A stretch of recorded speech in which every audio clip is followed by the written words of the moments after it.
बिस्मिल्लाहिर्रहमानिर्रहीम।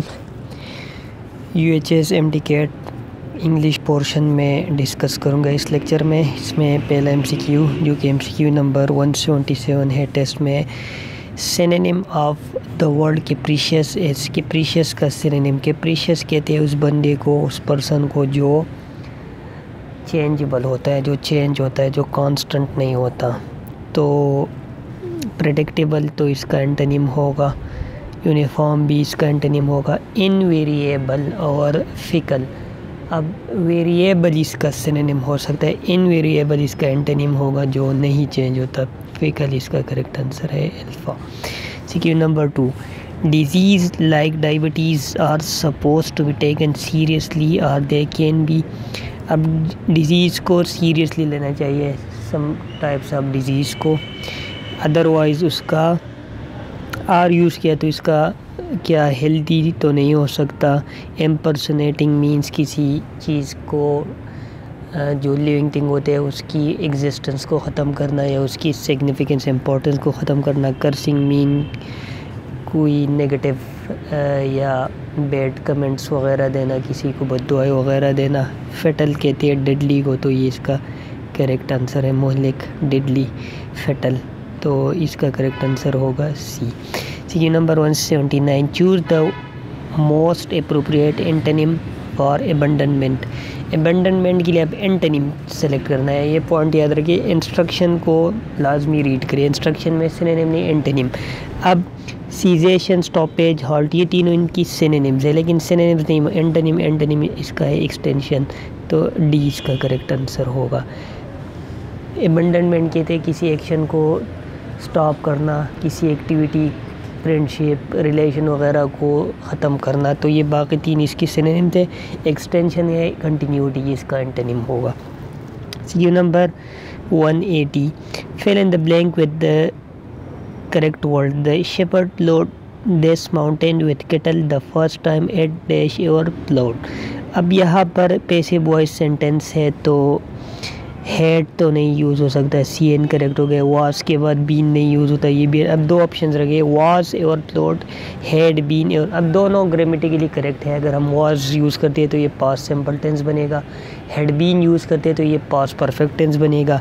अब दोनों में से अप्रोप्रिएट हेड बीन है। उसकी रीज़न ये है कि जब भी किसी सेंटेंस में the first time, the second time, the third time आ जाए तो उसके साथ हम परफेक्ट टेंस यूज़ करते हैं। अगर is am are was were में से एज एम आर गिवन है तो present perfect, was were given है तो पास्ट परफेक्ट, यहाँ पर वाज गिवन है तो पास्ट परफेक्ट, इसका करेक्ट आंसर है डी। MCQ नंबर 181,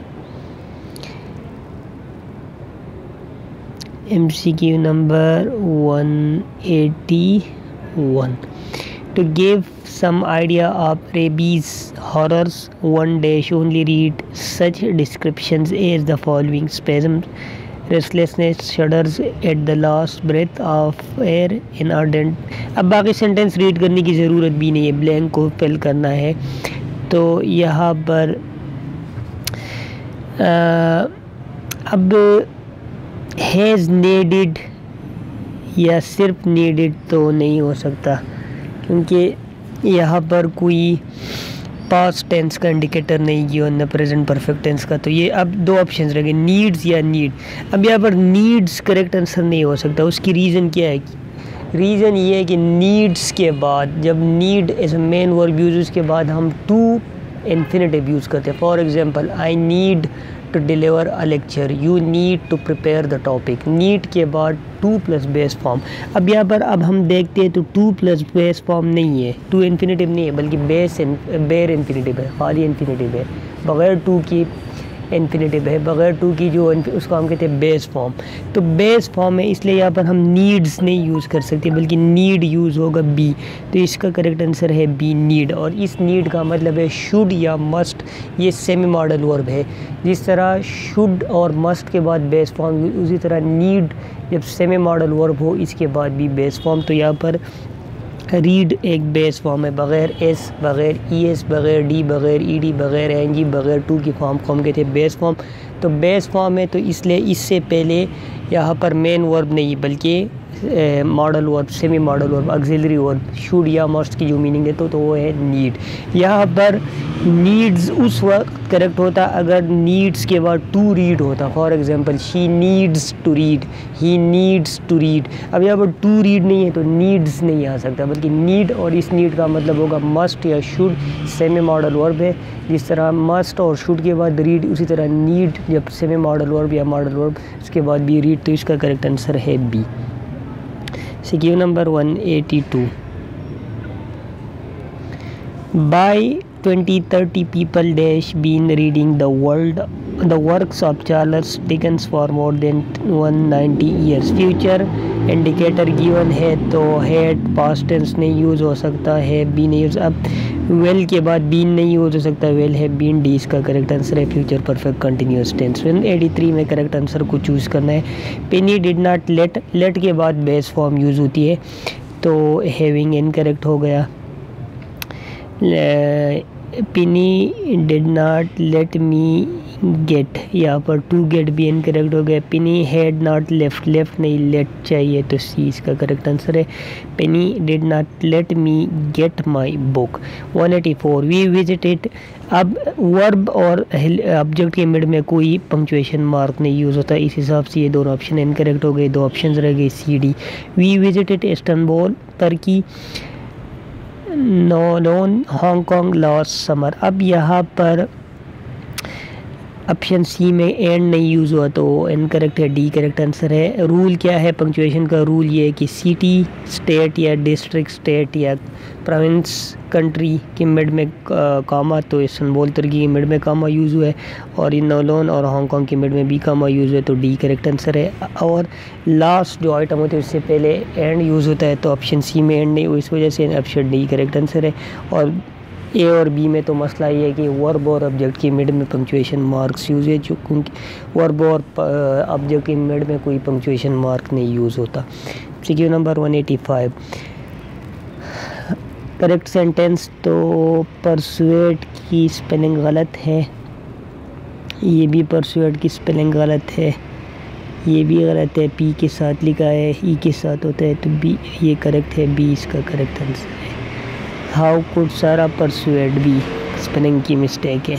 186 आर्टिकल का use piano, violin, musical instrument तो दोनों के साथ द होना चाहिए, यहाँ पर नहीं है द, यहाँ पर भी दोनों के साथ द नहीं है, या बी नहीं है। Natasha can play the piano and the violin दोनों के साथ आर्टिकल द है तो बी। म्यूजिकल इंस्ट्रूमेंट के साथ डेफिनेट आर्टिकल द यूज़ होता है। Distribute the hand outs, multiple candidates है मोर देन टू तो इसके लिए हम अमंग यूज़ करते हैं, 20 का करेक्ट। टू के लिए बिटवीन, मोर देन टू के लिए अमंग। सीजर्स एक पेड नाउन है, पेड नाउन वो नाउन जिसके टू पार्ट्स होते हैं तो ये ऑलवेज प्लूरल ट्रीट होते हैं तो दे से इनकरेक्ट हो गया, ये बी सिंगुलर इनकरेक्ट हो गया, ये बी सिंगुलर इनकरेक्ट हो गया, ये करेक्ट आंसर है। पेड नाउन जिस तरह shoes, trousers, scissors, tweezers, spectacles, glasses ये प्लूरल ट्रीट होते हैं तो इसके साथ प्लूरल वर्ब और plural determiner these scissors are alpha correct answer है। 189 I do not enjoy being love, love के बाद एट यूज़ होता है, डू नॉट लव एट या ही लव्ड एट तो बाय तो यहाँ पर इनकरेक्ट हो गया, यहाँ पर भी बाय इनकरेक्ट हुआ है। डू के बाद आईएनजी फॉर्म नहीं यूज़ होती है, इस वजह से इनकरेक्ट एक ही ऑप्शन बचा वो है अल्फा करेक्ट आंसर है। CQ number 190 we agreed that the play was rather boring so we felt board.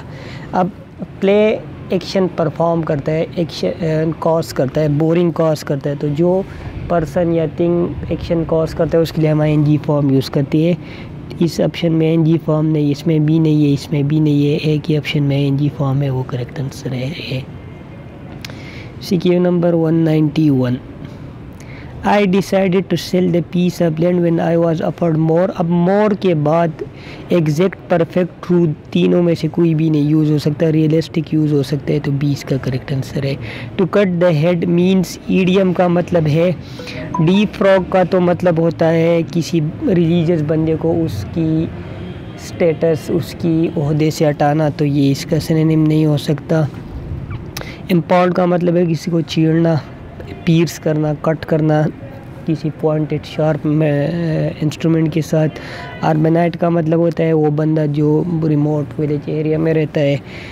डिकैपिटेट का मतलब होता है किसी की सर को काटना, तो इसी डेम का मतलब यही होता है। 20 का करेक्ट आंसर है। Waseem was so good at mathematics that people considered him to be a.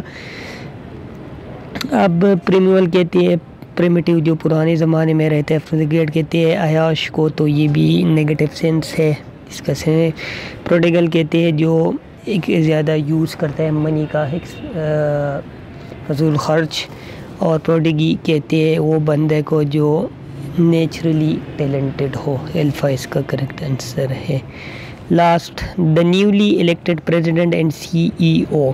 अब एंड ने दो नाउन ज्वाइन किए, एक है प्रेसिडेंट एक है CEO, लेकिन ये दोनों नाउन एक बंदे को रेफ़र करते हैं सिंगल पर्सन के लिए। एक बंदे के लिए दो नाउन्स यूज़ हुए। हमें किस तरह पता चलेगा? हमें पता चलेगा द डिटर्मिनर, एक डिटर्मिनर है, इसका मतलब दोनों नाउन एक बंदे को रेफ़र करते हैं। जो बंदा प्रेसिडेंट है वो CEO भी है, तो इस तरह के केसेस में वर्ब सिंगुलर यूज़ होगा।